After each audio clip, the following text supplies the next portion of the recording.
I wasn't sure what I was going to cover today. And opening up my web browser this morning, I realized that today is the 1 year anniversary. I don't like using that word for this of George Floyd's murder. It's weird to me using that term too because the Chauvin's conviction is so fresh in my mind, and I basically spent a whole year keeping due process in my mind, but now due process has run its course. And a year later, many of us are reflecting. And I think that as a black libertarian centrist, I might have something of value to offer. So I've organized some thoughts. I hope you find this interesting. I want to start by addressing what I think the left and the right are missing. I'll do those in turn, in sequence. And then after that, I'll go into my stuff. That's kind of the way I want to play it. So, there's been a lot of talk, and rightfully so, obviously. I think anyone who saw that tape initially was shocked.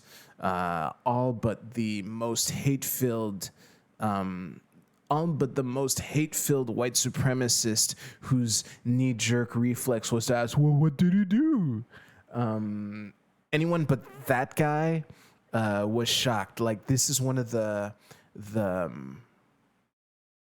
rare things that unites everyone, Fuck this theoretical guy that I just singled out.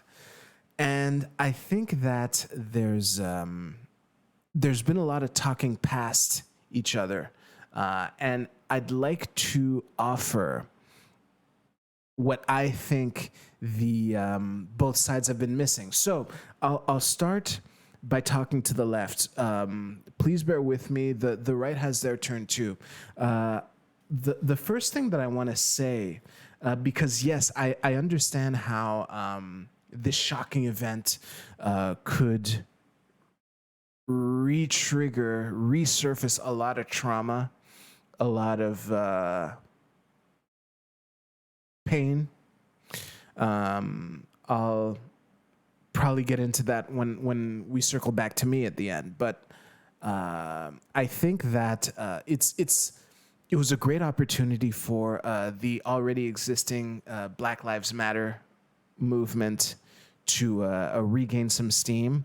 The one thing that one of the things that I want to point out is that, and a lot of leftists agree with this, so I just want to point out to the ones who don't, it's not just about race. It's, race is one of the issues, but boiling it down to that kind of misses a lot of, it leaves a lot of meat on the bone. It's not about race, and police kill people all the time, sadly. That's why I'm an anarchist. It's ridiculous that someone can, kill someone, say they were scared, and get paid vacation.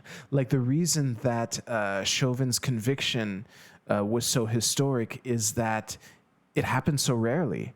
And by the way, when he got convicted, I said that due process has run its course. You know what else is part of due process? Appeals. Appeals are part of due process. Going left to right in order from disenfranchised. Nice one, Brad. All right. So yeah, the police kill people all the time, and by focusing on race, there's a lot of key meat in the bone that you're leaving that could get you some allies that you wouldn't otherwise have. To the right, George Floyd's background was never relevant. It never mattered. Even if we say that that he was a criminal. I don't know much about his background. There's been a lot of things said, and life is short. I wish I'd taken the time to look deeper into this, but let's just assume that all the things that are said about his criminal past were true. There's some vicious stuff in there. Doesn't matter to the circumstances of his murder, right?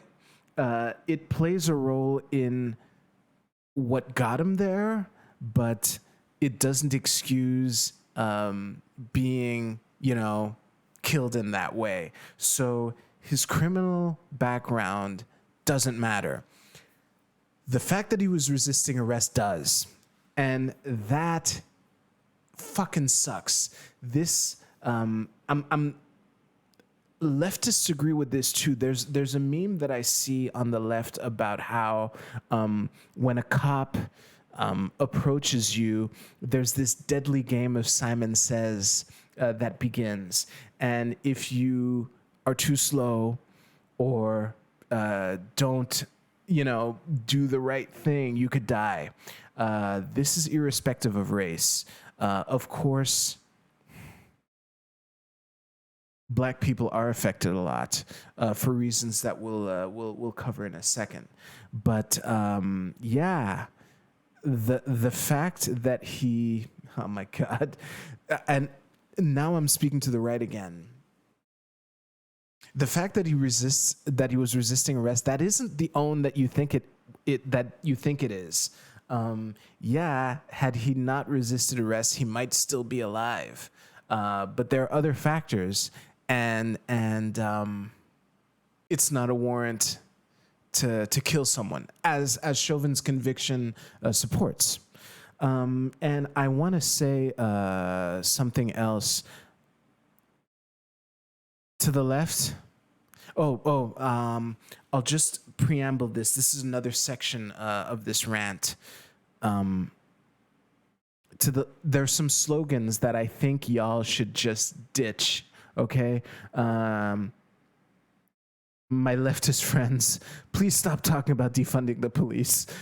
I hear you. I fucking agree. You just heard me go on this rant about the deadly game of Simon Says that is initiated once a cop fucking arrives within your presence. That sucks. It also sucks that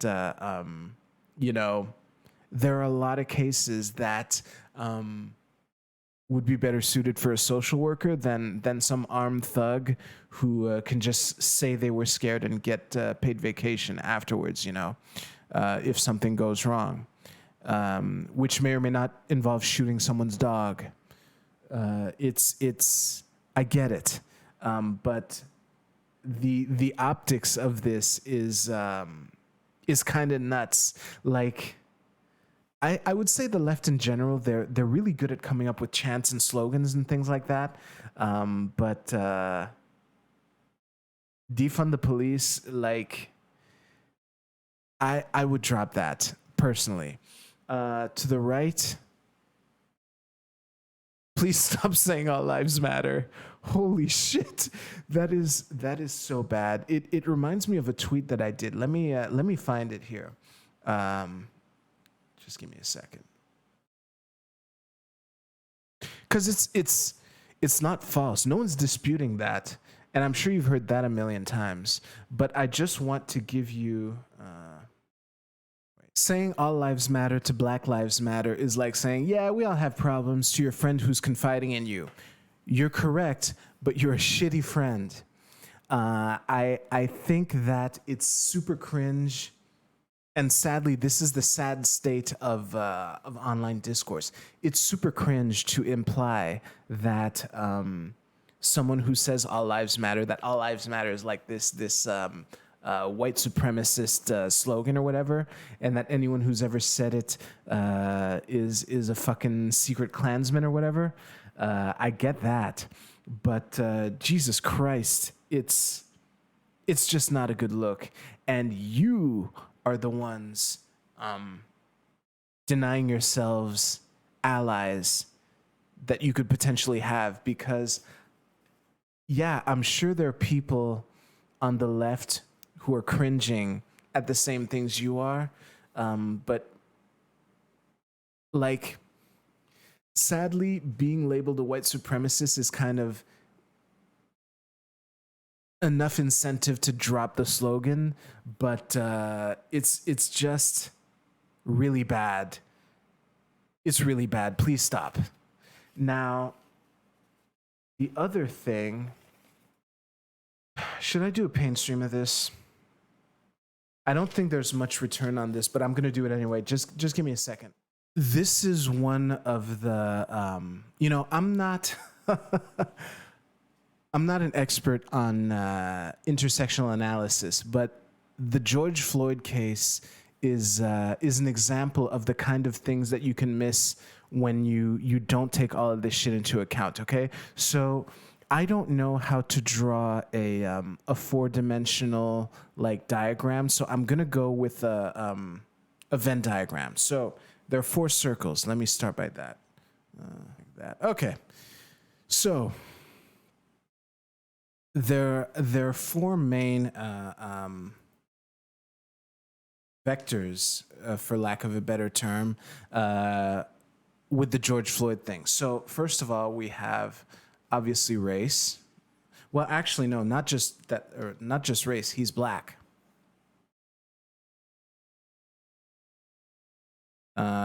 He's also poor. Because actually, I'll get back to that. He was a criminal past, and the drugs.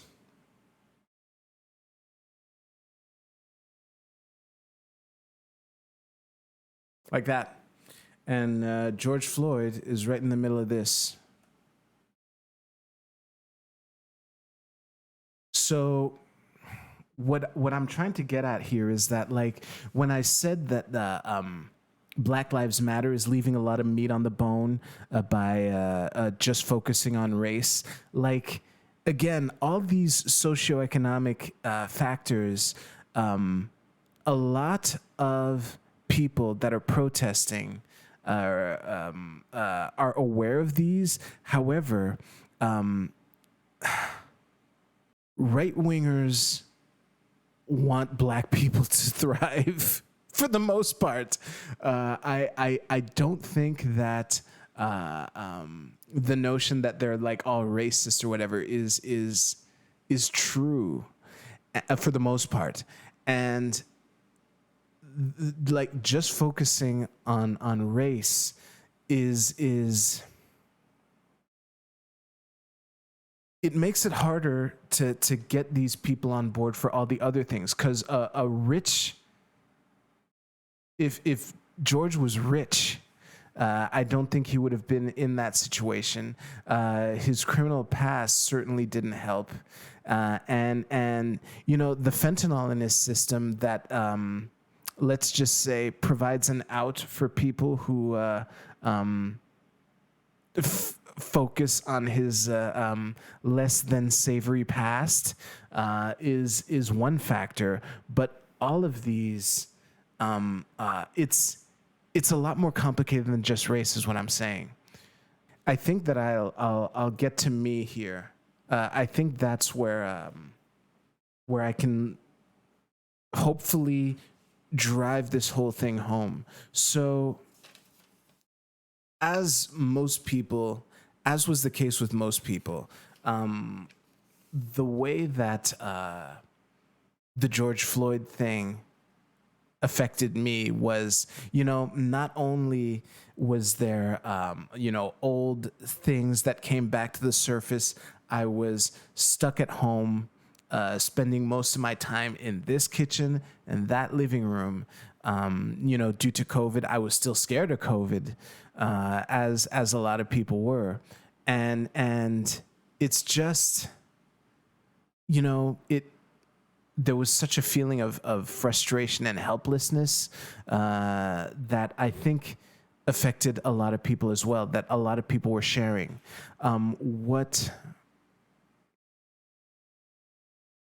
You know, the things that that came back to me And you know, I've mentioned this on this show before, like how although my exposure to these things was pretty tepid, I've been pulled over for driving while black.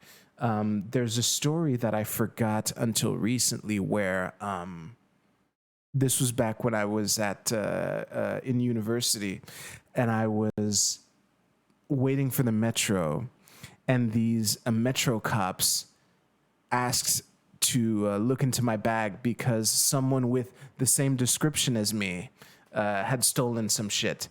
That's not based, and it's shit like that that came to the surface with Floyd. You know,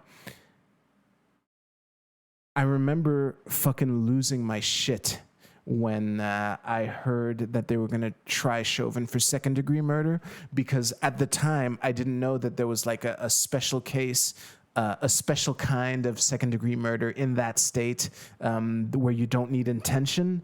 And as horrible as that fucking tape was, there's no way you can prove intent. I hate to break it to you, it's just not. So when I initially thought that they were gonna try to prove intent, that they were gonna give themselves that burden, I saw it as the equivalent of saying, let's just let him walk, you know? And the thing is, in this place, there were some people who reached out to me, like people that I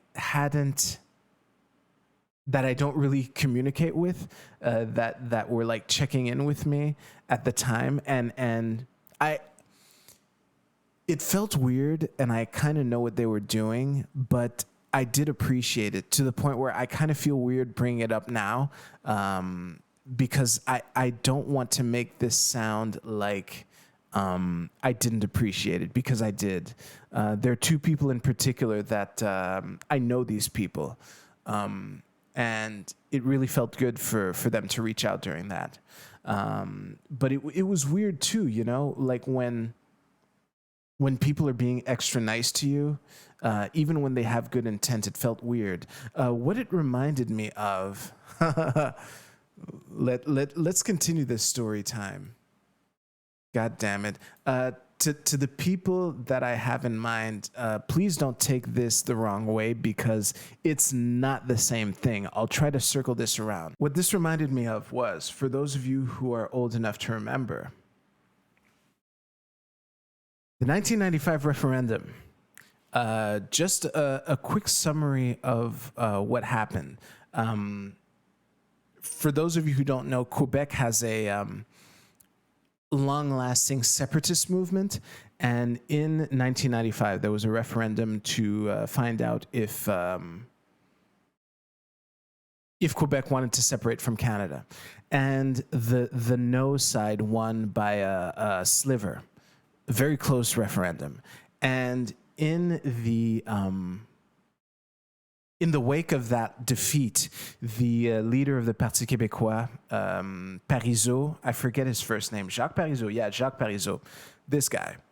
Jesus Christ, what an old picture. Anyway, in the wake of that defeat, Jacques basically made an offhanded comment that like, oh shit, we lost because of money and the ethnic vote. And I was furious at that.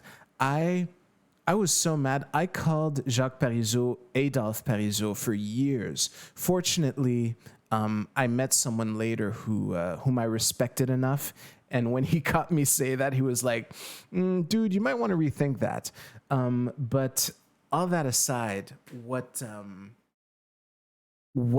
struck me after that comment is that for the years following that referendum, anyone who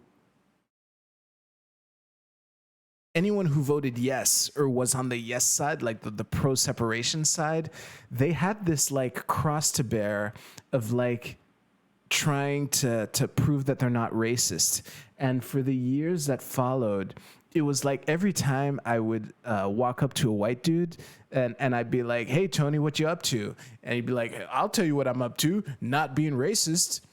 Have I ever told you how much I respect you? That kind of thing. Now, the difference between that and this is that kind of being extra nice was comes from a place of insecurity, whereas these people that reached out to me in the wake of George Floyd, that was genuine shit, which is why it feels weird to me to even make the comparison, but it reminded me of that, because it was a period of, you know, these things happening that are outside of all of our control, that led to people being extra nice to me for a bit.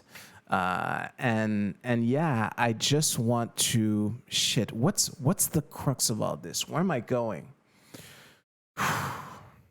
I guess the main thing that I want to leave you with is it's a really complex thing. Yeah, like crime, poverty, and drugs are things that'll make life less than awesome. And that does disproportionately affect like black people, minorities, that kind of thing. It's just that it's, you know, that fucking tape of Chauvin on with his knee on Floyd's neck was a golden opportunity for everyone to be like united, to really like address these issues, and by splitting it up and trying to focus on just one of these things, it kind of makes it more difficult to do that. Yeah. So hopefully this was enlightening to you in some way. Thank you very much for watching, and yeah, I'll see you soon.